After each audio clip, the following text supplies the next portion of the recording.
गोजोन्थों लोगोफोर नोंथांमोनखौ आंनि गोसो गोरबोजों बरायग्रोनानै लाग्रोनाय थाबाय। बे समाव नोंथांमोननि गेजेराव आं लाबोनो सानदों गुवाहाटी सिटियाव दुंहाव थासारि। 8थासो जायगायावहाय बमा दङ होननानै मिथिनो मोन्दोंमोन।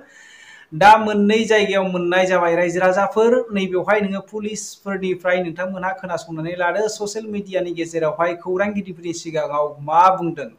बेनो जाहैबाय जोंनि आसामनि आरो बिटिआरनि मोनसे फैलार सरखार खुंनाय। बिथांमोनहा दासिमबो सान्थि सुक्ति लाबोबाय आरो आल्फाफोरजों सावरायगासिनो दङ। बिथांमोनहा मोजां स्टेप लायैनि जुनैहाय आल्फाफ्रा मा बमा होनो सानबावदोंमोन नामा? बे मोनसे सोंथि फैदों रायजो राजाफोर। 8था जायगायावहाय जेबायदि खबर मोनदोंमोन पुलिसफोरा सिग्रोमनायनि गेजेरजोंहाय मोननै जायगायाव मोनबाय होननानै ससियेल मिडियानि गेजेरजों बिथांमोनहा फोरमायबाय। आरो साननैसोनि सिगां जोङो नुनो मोन्दों जोंनि बिटिआरआवबो 20 जन बेबायदिनो अस्त्रधारि लानानै बिथांमोनहा पुलिसफोरजों हमजानानै लाबोजानायखौ। बेयो मोनसे जोंनि आसामनि आरो जोंनि बिटिआरनि मोनसे फैलार रायजो खुंनाय होननानै जोङो मिथिनो मोनो। जुदि माखासे बेखार जेंनायाव थानाय जोहोलाव जोहोलावजोफोरखौ जुदि दोननो हायोमोनब्ला बेबायदि उजिनाय नङामोन होननानै जोङो बुंनो हायो रायजो राजाफोर। बेनो जाहैबाय जोंनि आसामनि आरो बिटिआरनि मोनसे फैलार रायजो खुंनाय। नोंथांमोनहा नैबे भिडिअ क्लिपखौ आं दहायबो लाबोदों।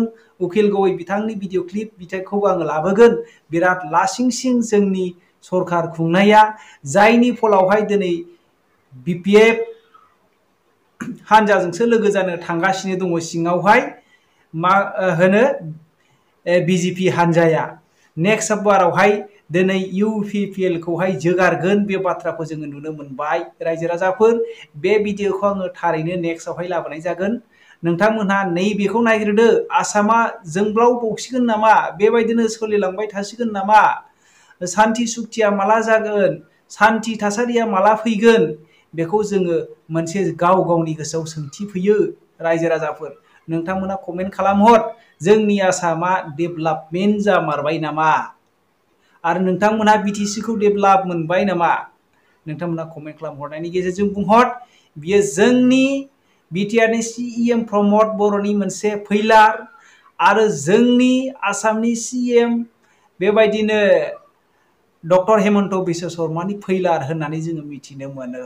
रायजो राजाफोर नोंथांमोनहा नायलांनायनि गेजेरजों comment खालामहर। There was another information passed on by the leadership of Ulfa Independent that there are 8 locations in Guwahati where they have planted IEDs. So we, from our police side, we have thoroughly searched all 8 locations. Out of these 8 locations, in 6 locations we could not find any suspicious object.